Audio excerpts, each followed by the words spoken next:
오늘은 지금까지 진행했던 내가 써야 할 면류관이라는 주제를 잠깐 멈추고요. 추석을 맞이해서 성경에 등장하는 형제 연합에 대한 말씀을 잠깐 살펴보려고 합니다.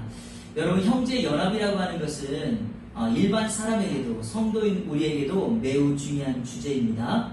한국 사회는 설교 들으실 때 주보에 있는 설교 노트를 참고하시면 더 이해가 쉽습니다. 한국 사회는 대가족 사회에서 핵가족 사회로 변화되었습니다. 대가족이라고 하는 것은 부모님 그리고 손주 세대가 같이 사는 대가족의 구성원이죠. 핵가족은요, 엄마 아빠와 아들 딸 이렇게 이대로 머무는 가정입니다. 그런데 현재는 초핵가족 사회가 되었습니다. 다시 말해서 1인 가구, 2인 가구, 혼자 살거나 아니면 둘이 사는 그런 가구가 급증하였습니다. 여러분, 초핵가족 사회가 되다 보니 사회와 문화의 환경이 매우 빠르게 변화되고 있습니다. 여러분, 혼밥, 혼술이라고 하는 말 들어보셨나요? 혼자 밥 먹고 혼자 술 마시는 신조어가 탄생하기도 하였습니다. 매해마다 서울대학교의 김난도 교수라는 분이 계세요. 몇몇 같은 교수들과 함께 매해마다 그 시대를 읽는 트렌드, 10대 키워드를 만듭니다. 그래서 그 트렌드가 그 사회를 이끌어가는, 다시 말해서 우리 사회를 이끌어가는 문화 코드가 되었습니다. 여러분, 2017년도에는요, 욜로라고 하는 말이 트렌드였어요. 욜로 아시죠? 한 번뿐인 인생, 마음껏 살아라. 또는요, 언로너. 이게 뭐라냐면, 혼자 사는 사람, 뭐 이런 뜻이에요. 작년 2018년도에는 소확행, 소소하고 작지만 확실한 행복이 있다는 거예요. 혼자 살아도 내가 하는 그 일이 행복을 가져다 주면 된다는 거예요. 워라밸, 일과 삶의 밸런스를 이루어야 된다는 거예요. 그러니까 일만 하지 말고 즐기라는 거예요. 그래서 TV 광고에도 이런 말이 있죠. 열심히 일한 당신 즐겨라. 이런 것이 작년 한 해를 이끌어가는 키워드였습니다. 2019년 올 한 해는요, 이런 키워드가 있었어요. 그곳만이 내 세상 나나랜드. 여러분, 이거는 영화 제목 라라랜드를 본다는 거예요. 나나랜드라는 거예요. 내가 사는 세상, 내가 만들어가는 세상이 가장 좋다라는 거예요. 여러분, 제가 지금 말한 이런 트렌드 키워드는요, 다 개인주의와 개인의 즐거움을 강조한 주제입니다. 물론 여러분, 개인의 기쁨이나 만족이 공동체보다 우선한다는 생각에서 나온 키워드입니다. 이것이 저는 틀렸거나 잘못됐다고 생각하지 않습니다. 개인의 기쁨, 만족을 갖는 건 너무나 중요하죠. 그런데 중요한 사실이 여기 있어요. 공동체를 무너뜨리는 개인의 기쁨과 만족은요, 힘을 잃고 그 공동체를 파괴한다는 것이죠. 이 현상을 가장 많이 경험하고 몸소 체득하는 공동체가 바로 교회예요. 여러분, 교회에는요, 이 개인주의화가 확산되면서부터 나타나는 중요한 현상이 하나가 있었는데, 그게 바로 뭐냐? 구역이나 소그룹이 완전 무너지고 있다는 거예요. 어떤 사람들이 이사를 왔어요. 교회를 선정할 때마다 이렇게 적은 교회, 성도들이 적은 교회 잘 가지 않아요. 대형 교회를 추구해요. 또 대형 교회 가서도요, 이런 말들을 한대요. 내가 알아서 교회 나올 테니까 날 좀 터치하지 않았으면 좋겠다. 이렇게 말을 한다는 거예요. 그러다 보니까 소그룹을 세우고 구역을 만드는 일은 너무나 어렵게 되었습니다. 그런데 여러분, 성경은요, 개인보다 연합, 즉 공동체를 더 강조하고 있다는 사실을 알고 계십니까? 교회를 몸이라고 한 이유가 무엇일까요? 몸이라고 하는 것은 나 혼자서는 세울 수 없는 공동체다라는 것을 상기시켜 줍니다. 마태복음 18장에 이런 말이 있어요. 두세 사람이 내 이름으로 모이는 곳에 나도 그들과 함께 있겠다. 왜 두세 사람일까요? 혼자가 아니라 공동체를 이루는 것은 두 사람, 세 사람으로부터 시작하기 때문에 그러합니다. 그러므로 성경은요, 공동체나 연합에 대해서 너무나 많이 중요하다 말씀하고 있습니다.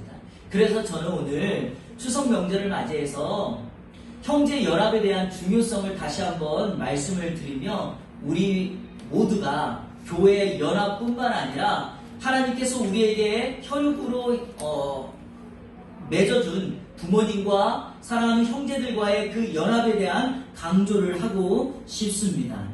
성경에서 형제연합에 대해서 직접적으로 강조하고 있는 성경이 바로 오늘 우리가 읽은 시편 133편입니다. 자, 1절을 한번 읽어볼까요? 이렇게 말하고 있죠. 1절 시작. 보라, 형제가 연합하여 동거함이 어찌 그리 선하고 아름다운고. 성경은 직접적으로 이렇게 말합니다. 형제가 연합하여 동거함이, 형제의 연합이 정말 선하고 아름답다라고 말씀하고 있습니다.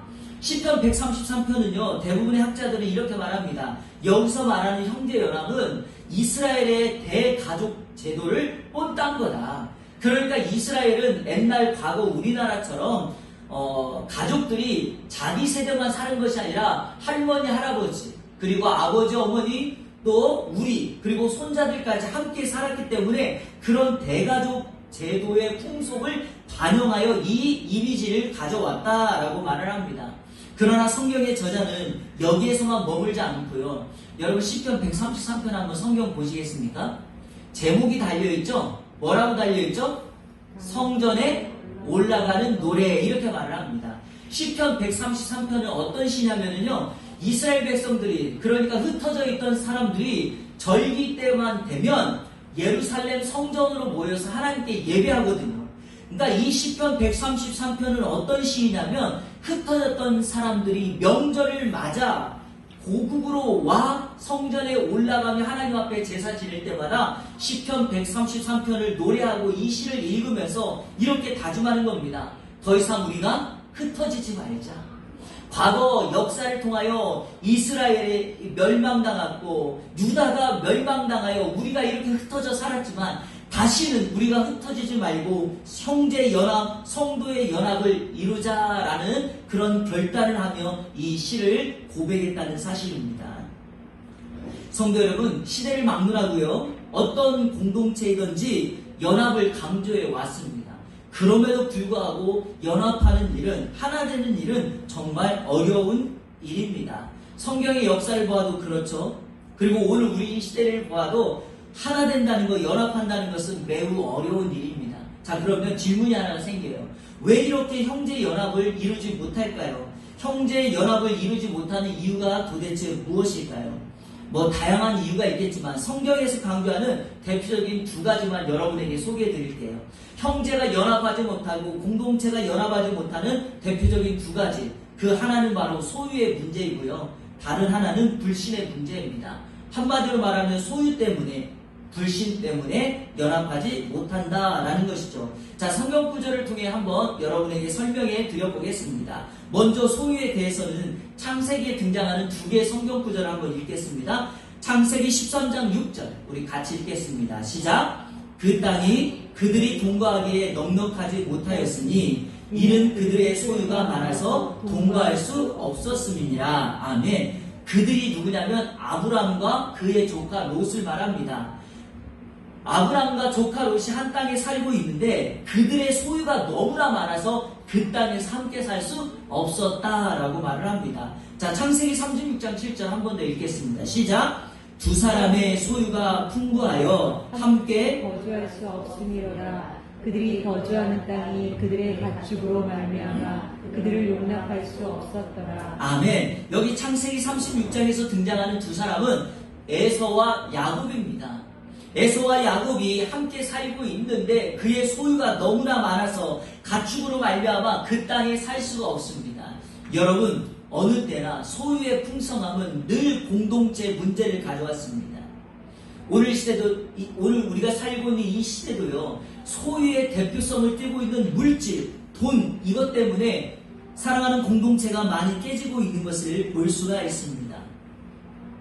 사랑하는 형제들이 잘 살다가도 돈 때문에 그 가정이 깨질 일들을 우리는 정말 많이 보지 않습니까? 그래서 이 소유의 문제는요, 공동체를 연합하기에 매우 어렵게 만듭니다. 자, 또 하나는 불신이에요. 서로 속고 속이는 문제입니다. 역대상 12장 17절을 다 같이 읽어볼 텐데, 이 역대상 12장 17절은 어떤 내용이냐면 다윗이 사울왕에게 쫓겼습니다.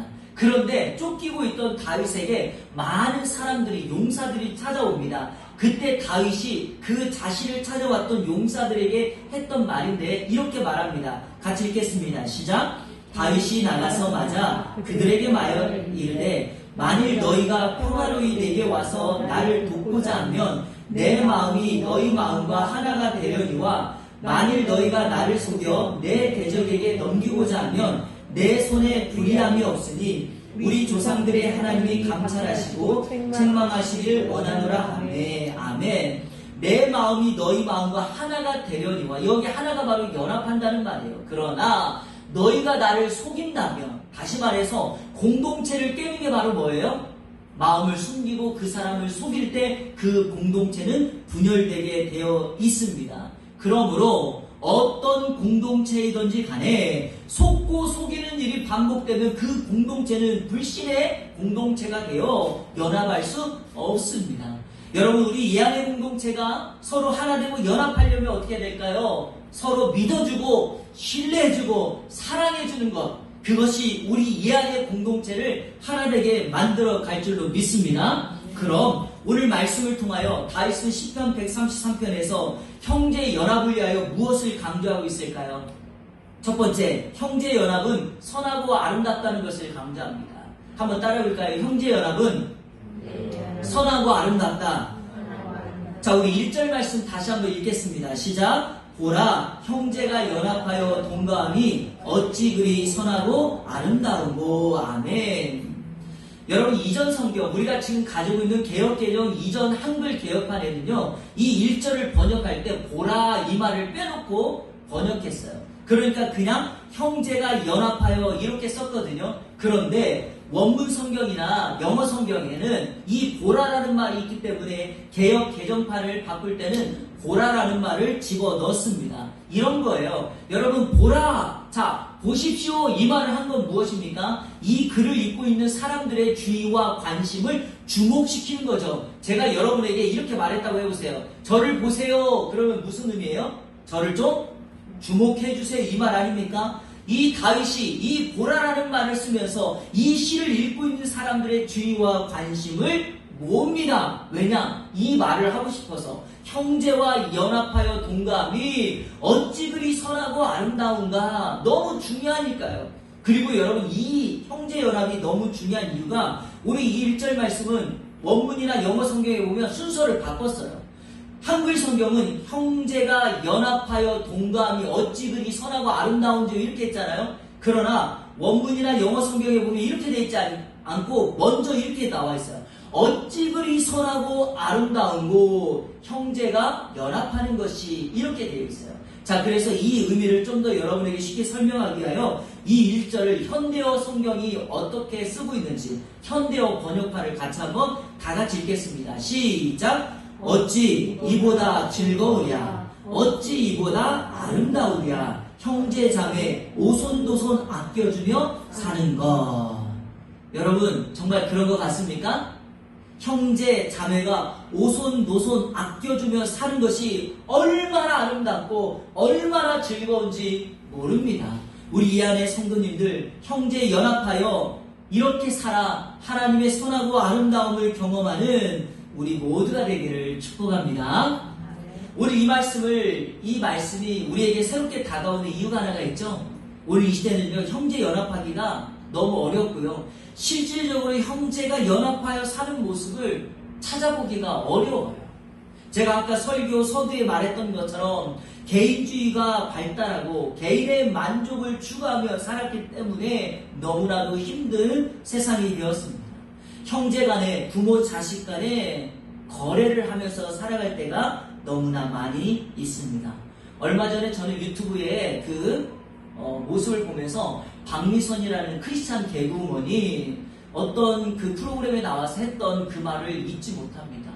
그때 어떤 한 젊은 여성이 글을 보냈는데, 남자를 만나서 결혼하게 되는데 살 집이 없는데 서울에서 살려고 하다 보니 돈이 모자라요. 그런데 시부모님이 집을 얻어줄 테니 나중에 내가 누군가가 우리 둘 중에 하나가 죽거나 누군가가 병이 들면 너희들이 모시면 좋겠다라는 이런 말을 했다는 거예요. 그걸 이 자매가 결혼하기도 전에 고민 상담을 한 거예요. 그런데 거기에 나왔던 패널 중에 어떤 사람은 정말 큰 고민이라고 말을 하고 자기는 이해한다고 말을 했어요. 그런데 박미선이라고 하는 개그우먼은 너무나 마음이 아프다라고 얘기를 하면서 이런 것들이 고민이 되나요? 이런 것들이 거래로, 자식이 부모를 모시는 것을 거래로만 생각해야 되나요? 이렇게 말을 했어요. 여러분, 이게 바로 오늘 이 시대를 읽는 눈이에요. 사람들은요, 내게 무언가 쥐어지지 않으면, 내게 혜택이 없으면 내가 그 사람을 섬기거나 그 사람을 돕거나 심지어는 부모님을 모시는 것조차도 매우 어려워하는 이 시대가 되었습니다. 이해관계가 없으면 여러분, 이런 형제연합은 깨지게 됩니다. 그러나 성경은 이렇게 말합니다. 형제의 연합이 선하고 아름답다. 우리가 정말 우리의 살고 있는 그 공동체에서 선과 아름다움을 유지하려면 어떻게 될까요? 이 선과 아름다움이 사용했던 쓰임새를 보면 알 수가 있어요. 이 선하다는 말은 원래 하나님 보시기에 좋은 것을 의미하고요. 아름답다는 말은 관계 속에서 나의 생명을 그에게 주면서까지 그 상대방을 지키고 돌보는 모습이 아름답다는 모습이에요. 그러니까 형제가 연합하여 아름답고 선하다는 것은 무엇일까요? 하나님이 보시는 눈으로 내 것을 그에게까지 기꺼이 베풀고 나눠주면서까지 이 형제의 연합을 이루었을 때 그 공동체는 정말 아름답고 선하게 될 줄로 믿습니다. 이번 추석 때 가족들 만나셨나요? 여러분의 가족들 가운데 이러한 형제 연합이 있었습니까? 하나님 보시기에 정말 선하고 아름다운 이 연합이 우리 모두에게 있기를 주님의 이름으로 축복합니다. 둘째로 형제 연합은 보배로운 기름과 같다 성경은 말합니다. 여러분 기억하셔야 될 게 이거예요. 1절은 형제 연합의 아름다운 모습을 소개했다면 2절과 3절은 그 형제 연합을 이룬 공동체에게 하나님께서 주시는 축복의 말씀이에요. 그러니까 저는 이 시간에 소원하기는 여러분들에게 하나님이 주시는 이 축복이 그대로 임하게 되기를 주님의 이름으로 축원합니다. 자, 형제 연합은 보배로운 기름과 같다 말씀했죠. 자, 그 축복을 두 가지 이미지를 사용합니다. 하나는 기름, 3절에서는 이슬, 이 두 가지 이미지를 사용합니다. 자, 우리 2절 말씀 다 같이 한번 읽어볼까요? 시작. 머리에 있는 보배로운 기름이 수염 곧 아론의 수염에 흘러서 그의 옷깃까지 깎고. 아멘. 여러분 이것은요 레위기 8장에 등장하는 제사장의 위임식을 상상케 하는 장면입니다. 무슨 말씀이냐면 하나님께서 모세를 통하여 아론과 그의 아들들을 제사장으로 임직할 때 그 머리에다가 기름을 붓습니다. 그 기름을 붓고 그 기름이 머리에서부터 이렇게 흘러내리는 장면을 여기서 표현하고 있습니다. 여러분 보배로운 기름이라는 말에 정관사 더가 붙어 있어요. 그러니까 그 말은 뭐예요? 그 기름이에요. 그 기름이라는 게 뭐죠? 바로 레위기 8장에 나와 있는 제사장을 임직할 때 그 기름이라는 거예요. 사랑하는 여러분, 왜 이 기름을 형제 연합을 이룬 공동체의 축복으로 말하고 있을까요? 이 그 기름은 비싸고 귀한 것이기도 하지만 궁극적으로 제사장을 거룩해 하게 만드는 거잖아요. 그러니까 이겁니다.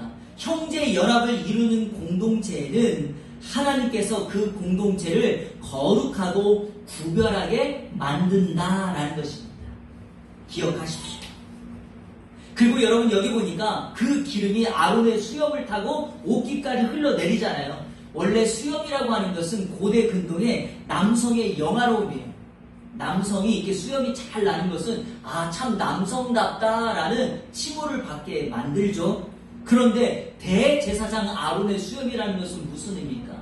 그것은 바로 하나님께서 특별히 구별된 사람의 영화로움을 말을 하죠. 그러니 오늘 이 공동체의 모습은 저와 여러분의 똑같은 모습이죠.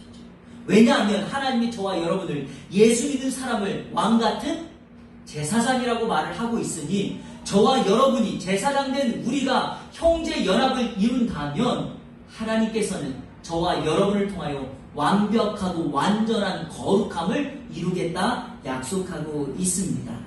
사랑하는 여러분, 저와 여러분을 통하여 그 기름이 흘러내릴 때 하나님의 은혜는 임하게 될 줄로 믿습니다. 자, 그 축복을 말하기 위하여 성경은 위에서부터 아래로 흘러내리다 아니면 내림 같다라는 말을 썼어요. 이거는 성경이 의도적으로 사용하는 말씀입니다. 왜냐하면 하나님의 복은 위에서 아래로 내려오니까요. 그래서 이 단어를 쓴 이유는 늘 하늘의 신령한 복이, 하늘의 복이 이 땅 가운데 내려온다라는 것을 우리에게 강조하기 위함입니다. 저와 여러분이 받는 하늘의 복은 하나님이 주시는 복인 줄로 믿습니다. 그러기에 오늘 이 형제 연합을 통하여 하나님께서 저와 여러분에게 주시는 그 하늘의 복, 기름이 흘러 넘치는 것 같은 은혜가 여러분에게 동일하게 임하기를 축복합니다. 신약 성경에서는 위로부터 임하는 하늘의 복을 에베소서 1장 3절에 다음과 같이 소개합니다. 우리 함께 읽어볼까요? 시작. 찬송하리로다. 하나님 곧 우리 주 예수 그리스도의 아버지께서 그리스도 안에서 하늘에 속한 모든 신령한 복을 우리에게 주시네. 아멘. 하나님께서 하늘에 속한 모든 신령한 복을 예수 그리스도 안에서 우리에게 주신다 약속하십니다. 그러니까 오늘 이 말씀은요, 형제가 연합할 수 있는 또 하나의 방법을 우리에게 소개합니다. 이번 추석 명절에 만났던 형제 가운데 그들과 연합할 수 있는 좋은 도구가 있는데 그게 바로 뭐냐? 바로 그 영혼에게 예수 그리스도를 소개하는 것입니다. 왜냐하면 이 하늘에 속한 복은 예수 그리스도 안에서 우리에게 주신다고 하였으니 우리가 서로 그리스도 안에 있을 때 예수 그리스도를 통해서만 이 하늘에 속한 복을 받게 된 것입니다. 내가 누군가를 사랑하고 내가 그와 진정한 연합을 이루기를 원하신다면 바로 그에게 예수 그리스도를 소개하고 그 예수 그리스도를 통한 생명이 저와 여러분 가운데 임해야 될 줄로 믿습니다. 그래서 여러분 작정하십시오. 아직도 누군가 예수를 알지 못한다면 그 영혼을 위하여 지속적으로 기도하며 그들에게 복음을 증가하며 그들에게 내가 받은 은혜와 사랑을 나눌 수 있는 것, 그게 바로 그들을 주님께로 인도하고 내가 그들과 연합할 수 있음을 꼭 기억하십시오.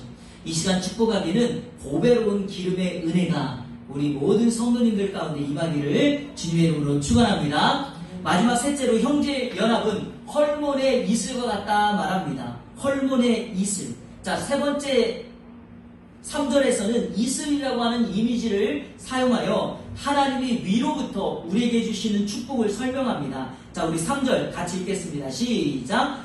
헐몬의 이슬이 시온의 산들에 내림 같도다. 거기서 여호와께서 복을 명령하셨나니 곧 영생이로다. 아멘. 여러분, 이슬은 생명력과 새로움을 상징합니다. 그러니까 이슬이라고 하는 단어를 쓸 때마다 구약 성경은 대부분 생명력, 새로움을 상징합니다.